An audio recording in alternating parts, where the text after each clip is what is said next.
Hey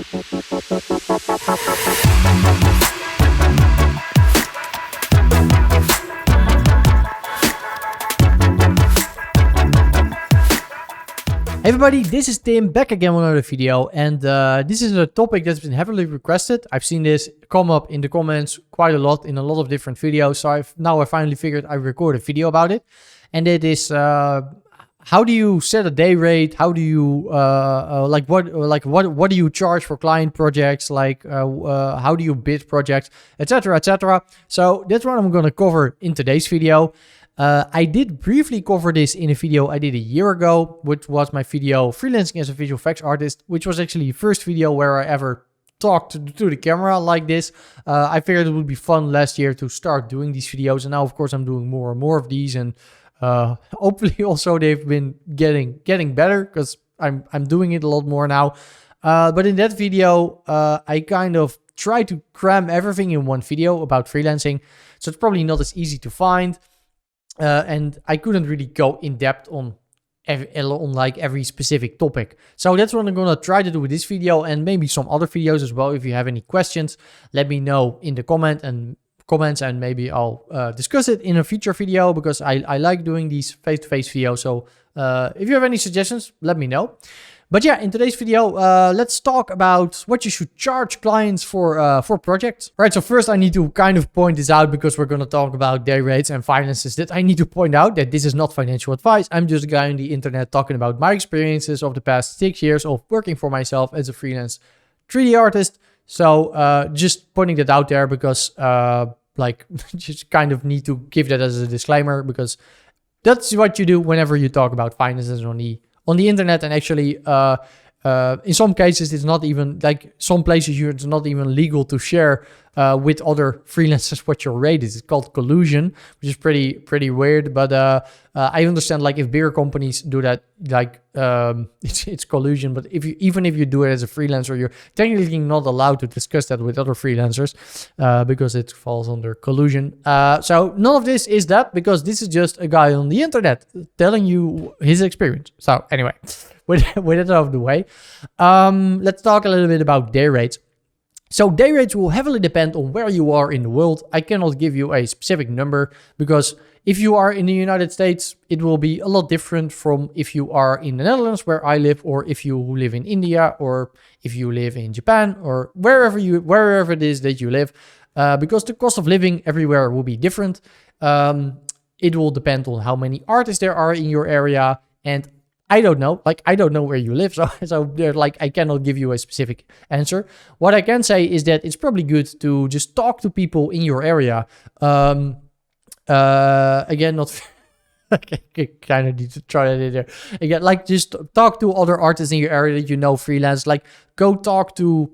If you know people in a studio, even if they're not a freelancer, maybe ask a producer there, hey, I want to work for myself. Do you know roughly the rates, etc., etc. Just try to give a good feel of the rates in your area, because this is it's just a market, and the rates will be different. And unlike buying a TV, where you can go window shopping, and I can go to a shop and just look at the TV and see the price, and do that everywhere. When you're setting your own rates like this, it's of course a little bit more tricky. So all I can say is just talk to people in your area. If you don't know a lot of people in your area in the same industry, it's always good to go to networking events. I know that's a little bit difficult now with the whole virus thing going on, but I mean that'll hopefully be a little bit different later this year. Fingers crossed on that. And then I highly suggest really going to visual effects conferences.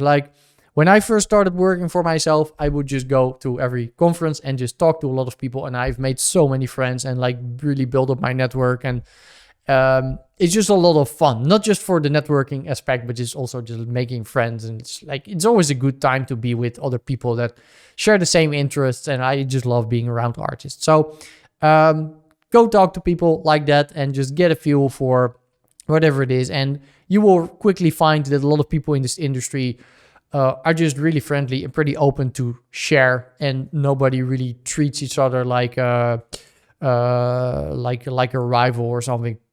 People are just pretty much just want to are okay sharing whatever it is they're doing, like me, like I'm doing right now. So yeah, that's probably a good place to get started. Now, to get a little bit more in depth on rates, like I said, I cannot give it for your specific area, but I can give you a rough sort of rate for my area. Like I live in the Netherlands, and I can give you sort of roughly rates for that area, so that will be applied to Western Europe, I guess. So it will probably be anywhere between 350 a day, so 350 euros a day, and 800,000 a day.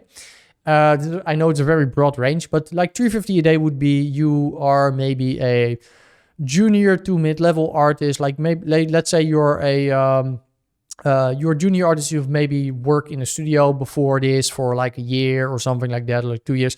You have decent experience. You know, you're starting for yourself, but you're not like that great yet. That would be like 350, 400-ish range. And then when you go higher, for example, if you go in the 800 to 1,000 a day range, that would really be super senior artists. Like you have like 10 years of experience. You have experience supervising other people. Yeah, you can run an entire like project yourself. Then you talk to other artists, you manage other artists. That would be the 800,000 a day. It can of course go higher if you run your own studio. Stuff like that, but again, it will also depend on your field. Like if you work in a niche, let's say if you're a 3D modeler, there are a lot more people doing 3D modeling than there are people doing like something like FX, for example, or a different area. Like if you're a experienced UI designer or something like that for games, that's also like a niche, and not a lot of people do that. So if you are talented in your field and you work in a niche, of course you can charge more. So, but again, this will all depend on the rates in your area.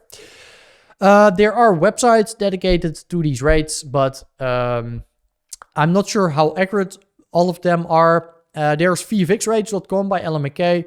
I entered my own stuff in there, and that comes out lower than what I actually can charge. So again, it really depends on your area, but it might be a good sort of indication. So if you go to vfxrates.com, and there are more sites like that, which might give you sort of a good rough impression. But the best way is to just ask other people if you can do that. Don't keep your day rate the same indefinitely. Like reevaluate it every year. Maybe like in January or something would be a good time, I guess, to reevaluate it. So it would be similar to if you have a full-time job that you would like every year or every 2 years or something, you would go to your boss and ask for a raise. If you work full-time and you don't do that, like go and ask your boss for a raise, because a lot of people don't even do that. But but instead of asking your boss for a raise, you're asking yourself for a raise. And if you have enough clients, you can definitely do this. Like, of course, if you already have difficulty getting clients at your current rate, of course, doesn't make sense to increase it. It might actually, because if you ask too little money, it might even be more difficult, because if you have a higher rate, they expect more of you and they expect to get better quality. But like just reevaluate it like about once every year. I've been working for 6 years for myself. I've increased it about once every year or something ever since I started working for myself. So just reevaluate it. Like your skill improves, it doesn't make sense to keep charging the same 3, 4, 5 years later. So this is something I kind of wanted to throw in there as well. So now you hopefully have figured your rate out. And for the rest of the video, I'm just gonna use 500 a day as sort of a base level to just talk about some other stuff. And again, that can be lower, can be higher, depending on what you do. So yeah, let's just go over a couple of categories that I want to put in this video. So I'm gonna be sort of breaking this down into 3 main categories, which let me just describe them first. First category would be where you just get hired. For example, you work for another visual effects studio and they hire you for a specific period of time, so let's say 4 weeks, and you just go work for them for 4 weeks. That would be category number 1. Category number 2 would be you're more of an outsourcing artist. And this stuff I do quite a lot. So there's let's say there's a visual effects studio, and they need fluid simulations done, but they don't have any artists in-house that can actually do fluid simulations, or maybe they're completely cramped and they just need another artist. So they would just outsource you that part of the project, and then you would just put in sort of a bit on what it's going to cost for that specific project. That category I'm also going to break down into 2 categories once we get there. Third category would be where you work directly for an agency or an or a brand, probably an agency if you're in the visual effects industry.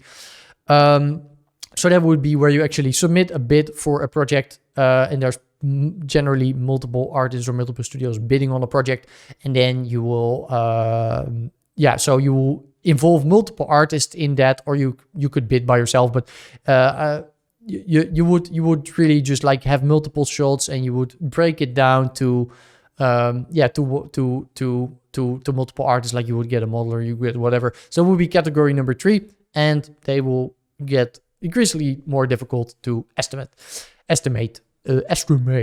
So let's get first into the first category. So just working for a visual effects studio as a freelancer. So this is probably what you will be doing if you work in the movie industry. I mostly work in advertising. I've done some movie work, but not a lot. So in the movie industry, it's typical that you just kind of work on contract basis, where they just give you a contract for a couple of months, and then you just work there for a couple of months on that thing, and then either your contract gets renewed or you go to a different studio. This stuff also happens for commercial projects, but if you work on commercials, there it's a little bit different. That you're just still, you don't do it on contract basis, but you just get hired for a specific period of time. So let's say there's this visual effects studio, and they just need an extra artist for, let's say, 6 weeks. And so you would work full time for that studio for the 6-week period. So this is of course the easiest to just estimate. So you have your day rate, you just multiply it by however many days they want you to work there, and that's what you're going to charge for that period. If it's a longer project, you might give a little discount on your day rate. Let's say there's a guaranteed 2 months of work, and your day rate would be normally like 500. They might ask you like, can you do 450 a day, or like 420 a day, 420, so they're like you could lower your day rate. Don't lower it too much, because of course if you're gonna lower it too much, it just doesn't make sense. Because keep in mind, you are a business owner yourself. Even if you're a freelancer, you are running your own business, and there's a lot of overhead that you need to cover. So don't go and work for 200 a day or 250 a day. I know it might sound a lot, like let's say you get a job that's a couple of months, and they pay you like 4,500, 5,000 a month for that or something. It might sound like, oh, then I'm making more than I would if I were to work full time, so it's a good deal. But it's not, because a full-time artist there, at least in a lot of places in Europe, would also get retirement paid for them. It would also mean that they're getting sick leave if they get sick, etc., etc. You get none of that if you work for yourself. You need to save for all of that yourself. So that needs to factor into your rate, of course. So don't go too low. This is all I can say. So it's okay to go a little bit lower, but don't go too low. I see too many people do that. Don't do it. It's just bad for the market anyway. If producers know they can get away with paying people less, then you're just going to ruin the market that way. So try to not do it that much. If we all just set fair rates, then we will keep this industry healthy. So there's that. Right, so now it's going to get a little bit more interesting, and that is where you, for example, were to work for a visual effects studio. Let's say you're outsourced. You're going to be outsourced some work, and I'm going to put this into 2 categories for now, and that would be one where, for example, a visual effects studio approaches you with, like, let's say they're already working on something, and something is already in production, but they have a couple of shots that they can't figure out themselves and need an extra artist for that. But everything's already figured out. Like there's already shots built, like shots assembled. They have models, they have everything, and it's straightforward from here. Like, okay, we need a fluid simulation in this scene. We have an alembic for you. How long is it going to take you to do this specific shot? Or like let's say we need a magical effect in this thing. Like how much time is it going to take you to do this shot? So this case would be a little bit more straightforward than the second example I'm going to give you later, but this is already a little bit more complicated than the first thing, where you would just get hired for a specific period of time. Because in this case, you need to estimate beforehand how much time is going to take me. And let's say we're talking about a magical effect. So they might give you a reference of a magical effect and they say, okay, how much time would it take you to create this magical effect? And you might look at the effect and then go like, okay, it's probably going to take me 3 days to recreate this exact effect that I see there. But you're not going to say 3 days, because the problem is that like they might give this as a reference, but of course it's not going to be exactly the same thing. Well, I mean, might be in some cases. So you need to create an art directable setup. There's going to be changes. So the director is going to come in and like want to develop the thing a little bit. So if you take that into account, the 3 days might turn into something like 5 days. So then we look at the effect, instead of saying 3 days, which would be getting to that exact look from scratch, you would maybe say 5 days, because then there's 2 extra days to sort of develop it, work a little bit more on making something art directable. So you would get to 5 days, and that's still not what you're going to say. You're still not going to say, okay, this is going to take me 5 days, because stuff will go wrong. You will underestimate things. That's just how it is. Like I've been doing this for quite a while myself, and I still underestimate everything. And generally, taking about putting about 20 or 30% on top of what you already estimated is generally a good rule of thumb. So if you were to estimate 5 days for this effect, you would probably say something like 6 or 7 days. So then you kind of already cover that extra time. And oftentimes this stuff goes through a producer. So the producer is someone at the studio that kind of manages the deadlines, like the artist. They talk about, like, they go about the money and etc. And they will always try to downplay you, at least most of the time. Because in the end of the day, they also just want to get their profit as high as possible. So what I generally try to do is bid a little bit higher. So I generally try to add 10% on top of your initial bid. So let's say, let me grab my calculator things. Let's say we have 7 days times 5. I don't know why I need a calculator for that. It's pretty easy, 3,500. But then once we do, let's say we add 10% on top of that, then we get to 3850. So then the 7 days you would first, if you do 7 days by your day rate, let's say 500, you get to 3,500. Then you add 10%, you get to 3850. So what you would propose is maybe 3850. And then the producer might be like, okay, that is fine. It's we can work with that. It's within the realm of expectations. Or they might downplay you, which will happen a lot of time. So they might say, okay, can you do 3,500? And because that's already what you estimated anyway, then you kind of settle on whatever it is that you already decided on, kind of mentally. And if you were to say 3,500 and they would downplay you to 3,200, then you would kind of be underpricing yourself. So always good to kind of calculate that into whatever it is you're doing. Everybody, this is just the games we play, I guess. So yeah, that's I guess the most straightforward part of this thing. Let me see if I'm missing anything. I don't think so. The second part would be the ballpark thing.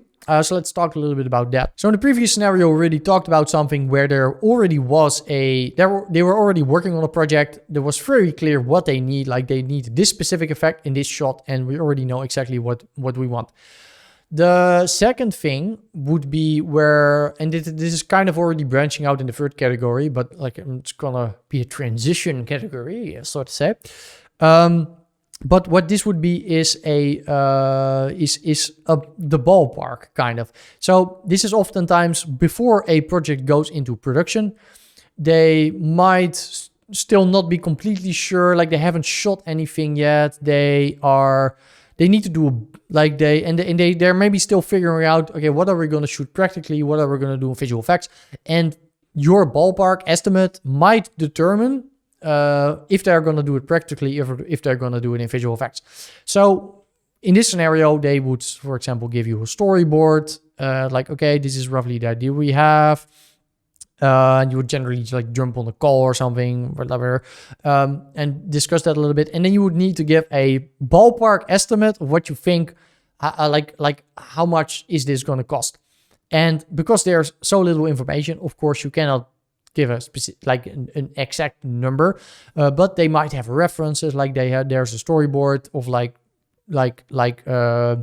the shots that we need. So what you just do in this case is you just go to the storyboard, just have a look at the shots, and you just make an estimation, like, okay, there's this shot, it's thing gonna take me like 3 days. There's this other thing, that's maybe 5 days. Like this other thing that's very small, like 1 day.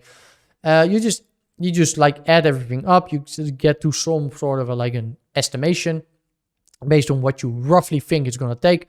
Then you add like a little bit on top of that, again, like the 30% rule, sort of, if that's a thing. So the 30% rule, and then that's going to be your ballpark estimate. And again, be on the side of caution with this, because they are going to use this to determine sometimes if something is going to be shot practically or if it's going to be done visual effects. Because and if you give a very low estimate here and they decide, okay, well, we can do it in visual effects because it's going to be a lot cheaper in visual effects. And then if they end up shooting it and you really underestimated this, then they have plates which expect visual effects. And then if they send that stuff to you and it's going to end up costing double, then there's a big problem and they will probably not work with you again. So tread on the side of caution, I guess, with this stuff. And this is very difficult, like the ballpark. This is something I also still find pretty difficult sometimes. But I guess the more often you do this stuff, the better you get at it. And again, just try to make an estimated guess on roughly what it's going to be. They know that it's not going to be exact. They might get back to you once everything is shot and they're like, okay, well, everything's shot. Can you give us a clearer, sort of like, can you see if it's still sort of on track for that, or if it's going to cost less, if it's going to cost more.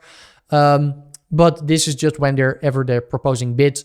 It might also be that they are one of the studios bidding on it. And this will bring us into the third category, which is bidding on an actual project where it is not certain who's going to make this. So if there's an agency, so agencies are, like I've discussed working with studios now, but what an agency is generally, like agencies, they are the ones generally, they get the clients in, so they work with the brands, then they come up with like a concept of like the campaign that they want to do. So they have copywriters and stuff, and like they work with directors and they come up with a concept of thing that they want to make. And then they're going to look for a studio or whatever, or multiple studios, depending on like a scope, or freelancers or whatever. They're going to look for people to make this concept that they have proposed. So, so what they will do is they will contact multiple studios, of course, or freelancers, and they will see like what it's going to cost. So they might, for example, give it like they might put it at like one or two big studios that they 100% know that can do this, like, but are gonna cost a lot of money. Then they might drop it at like 2 smaller studios, and they might also like give it to like send it to like a freelancer, or a group of freelancers, to also come up with a bid. And if you as a freelancer or a small studio get approached with this, of course, it depends on the scope. Like it might be something that you could do yourself. In that case, a little bit more straightforward. You would just do the thing that I told you in the previous thing, where you just go through the shot list and just estimate it that way. But a lot of times in this case, like it might be too big to handle yourself. In that case, you would need to involve other artists. So in that case, you would try to ask in your network for like other artists that you know. So it's always good to have a good network. Like let's say you need a modeler, you need a character animator, and like just go and ask people that you know are capable of this stuff, and just also look with them through the storyboard, and then like give an estimation of like what is this roughly going to cost, and then they're going to give you a bid. And it kind of depends on how you want to approach this. Either you can take up this job yourself, and then you are going to be sort of their employer and hire them, or you can bid this as a group of freelancers, and then everybody would sort of have their own bid. You would just group this together and put it in as a bid. If you are going to be there, sort of, if you are as a, like, let's say you have your own small studio and you're going to bid this as a project, you're going to need to factor in that, like, let's say the modeler says, okay, this model is gonna like cost like 2,000 or something, you're gonna kind of need to factor in that it might end up taking a little bit longer or cost a little bit more. So you might take their bid and then add like 500 on top and like put it in your own bid as like 2,500. If you're doing this as a collective of just freelancers and you just discuss this together and you just bid this together, you would probably not do that.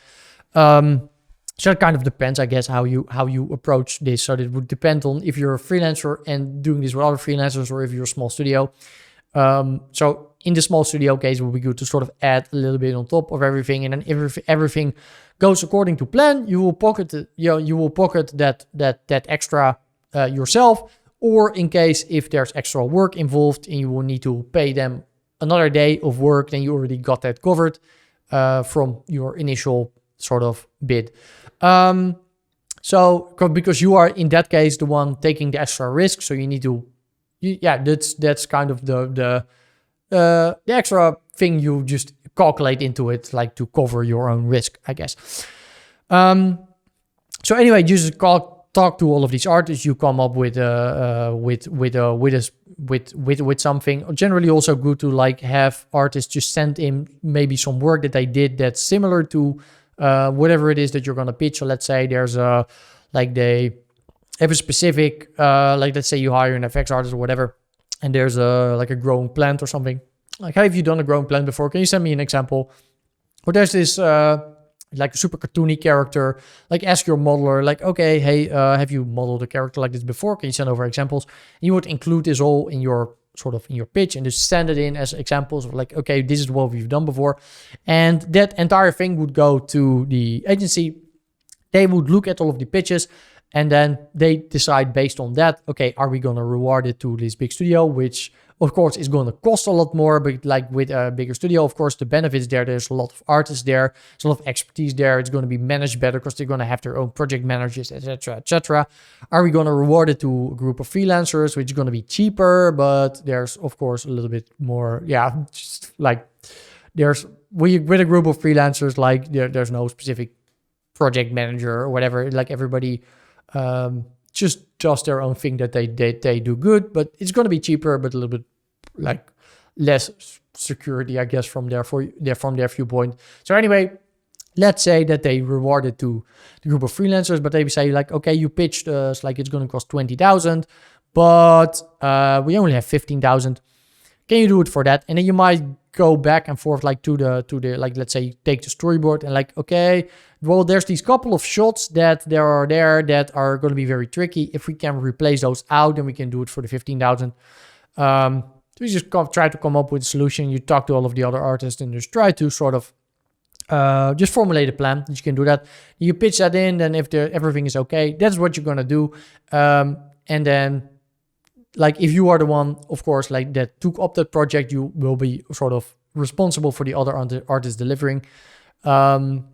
So yeah, that's kind of how you would pitch one of those things. So that's, of course, those will also just like depend. That can also be a ballpark thing. But again, I'm just trying to sort of give you a broad impression of all of these different things. Another factor influencing how much something costs is also the kind of how fun is a project and how much creative freedom do you get? Because if there's a project that, for example, pays a little bit less, but it's just a lot of fun to work on and you get a lot of creative freedom, that might be worth also just like taking a little bit like less money home than a project which is, for example, super commercial, like let's say a toothbrush commercial or something like that, where the goal is just to sell this toothbrush. There's a very strict storyboard. This is what is. You have zero creative freedom.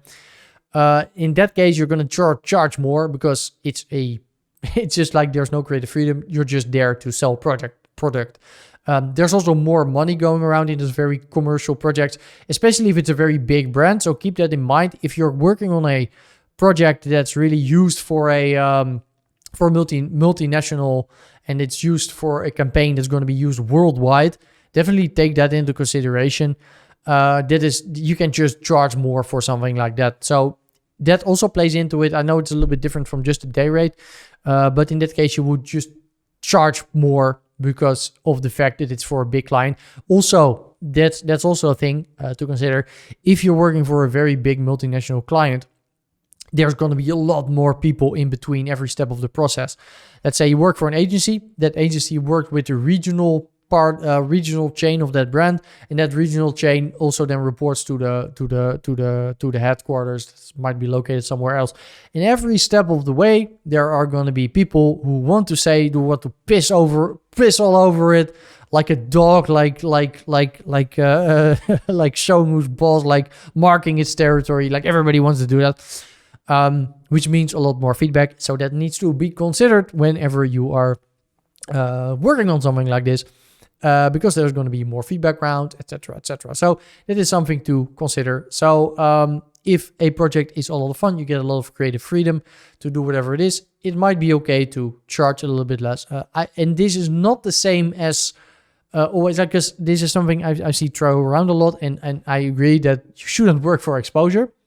Definitely, you shouldn't work just for exposure, but there's a difference in working on a project for prestige, that you just get a lot of creative freedom and you still get paid something to work on this thing. Like you might work on there's a director that comes to you like, okay, I'm gonna do this music video, and we're gonna do a partnership thing where like I direct it, but you get a lot of creative freedom on like how the visuals are gonna be. That might be something that's super cool to do, which is just also something to express yourself, and to not take as much money home for that is fine, because you get it back in just being able to make an awesome video that you might have even done in your free time. But don't go do it for free. It's still work in that case, but that is just something to also consider in the entire scope of things.